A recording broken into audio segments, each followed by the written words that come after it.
निते धरबिले सुरुप्या भरी देस निते धरबिले सुरुप्या भरी देस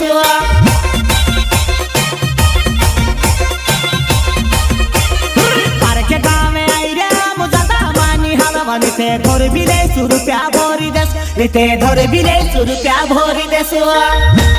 श्रीराम रिकॉर्डिंग स्टूडियो सिलावत रामदास जमरे संगीत रमेश हिटोले